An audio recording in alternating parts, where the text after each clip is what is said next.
You say waiting. Say for Benin Republic, Coup don land there. Jesus! My God. Did Jesus! I hear one? Did God have I mercy hear upon one? us. What is happening in Africa? We just dey hear coup everywhere. Attempted coup now in Benin Republic. I say did I hear one? Did you see how they play? You go watch am. When you watch the video, you go know wetin dey happen. Did I hear one? Did I hear one? This game e dey sweet. Very soon na so the coup go dey run. You go enter Nigeria. You get it? Na so e just dey go na small. Go enter, but he go tell everybody. I don't want peace. Did I hear one? I want problems always. I no know wetin happen for the coup, but the way we dey hear the coup now, just watch the video. Then you go tell me wetin you understand or wetin you like, wetin your body dey sweet you about the coup. I no know whether the coup dey right or e dey wrong, but did I hear one? Did I hear God have one? mercy upon us. Get back to that breaking news this hour. This attempted coup in Benin. Joining us from Accra in Ghana, of course, is Adama Gueye. He is a political analyst and former director of communication at ECOWAS. Adama, thank you so much for joining us. Tell us what you know here.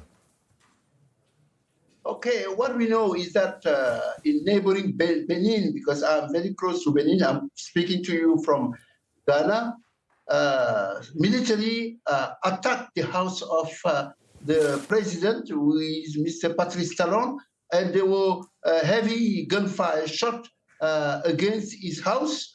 And we saw also some military who spoke on a television in Benin, Cotonou, the capital, and they said that the president was ousted and replaced by a military with the establishment of a Salvation Organization Committee to take over the reign of the country. The problem is, this is not something that surprised anybody, because we have been hearing a lot of tension in that country. Some of the opposition members have been arrested for years and maintained in jail by the president in place, Talon, and also there is a process towards the new election next year or 2027 to replace him in power. He has already designated somebody to take over from him, from his party, his current Minister of Finance, who is Mr. Romuald Wadani, and he had managed to eliminate key people from the leading opposition party of former President Mr. Yayi Boni. So there was really a lot of tension within the country, and even there had been a coup attempt by close friends of the outgoing president. So nobody is surprised that the military came out and tried to do this attempted coup. It is not new in Benin. In the 1970s, Benin was known for a hub of military coup.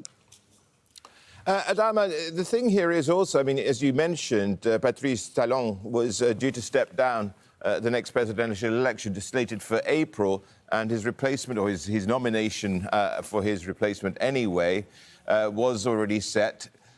So, I mean, with the idea that he was going to be stepping down in just a few months, it must be a surprise that the military or factions within the military have acted in this way.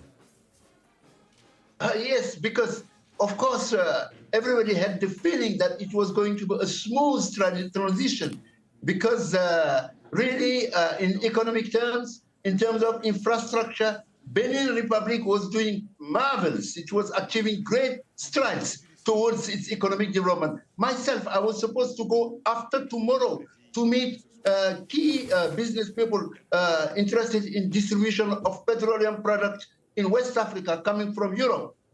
But this is no longer possible.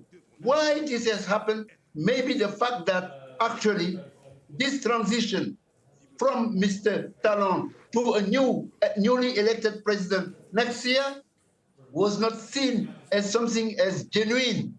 People believe that it's the Medvedev-Putin type of transition, where Mr. Talon will put a figurehead in his place and continue running the show from behind the scene.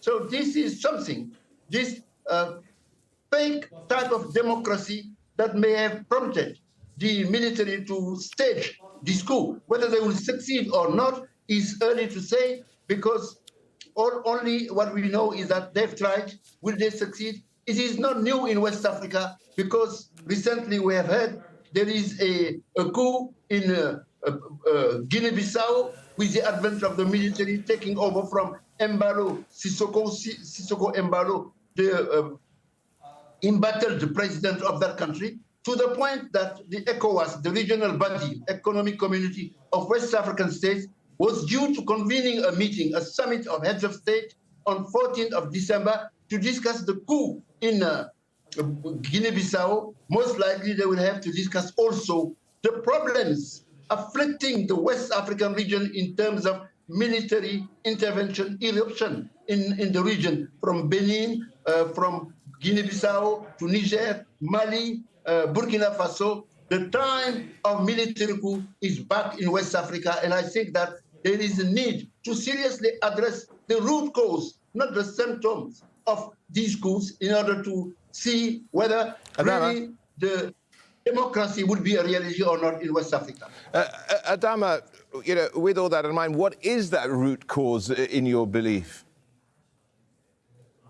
The root cause is that we don't have democracy. We pretend to have democracy in all of the West African countries.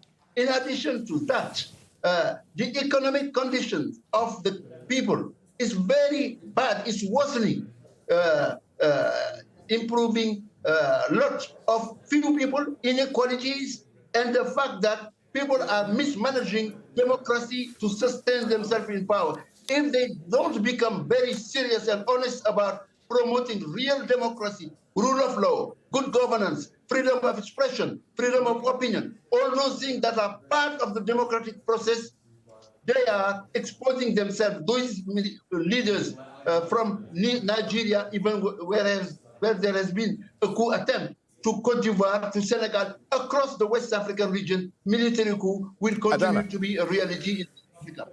Adama, we're hearing that this body from the military, these Beninese soldiers, say they've appointed Lieutenant Colonel Pascal Tigri to lead a newly formed military committee for refoundation. Do you know anything about this Lieutenant Colonel? No, look, this is something that came out of the blues. Nobody expected that it will happen today. But we knew that there was something underway in Benin. People were not happy. And we know the history of that country.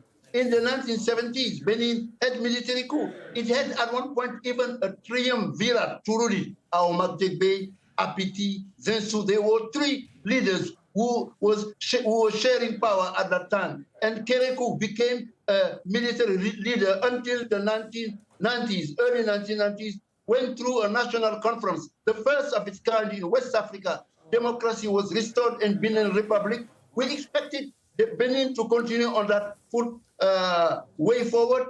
But unfortunately, Mr. Talon, when he became president, he's a businessman, true businessman, very successful businessman.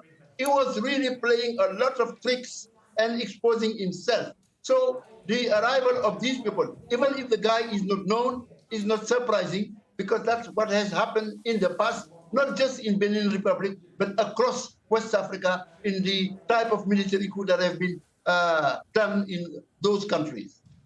Adama, thank you so much. Adama Gueye, political analyst and former director of communications at ECOWAS.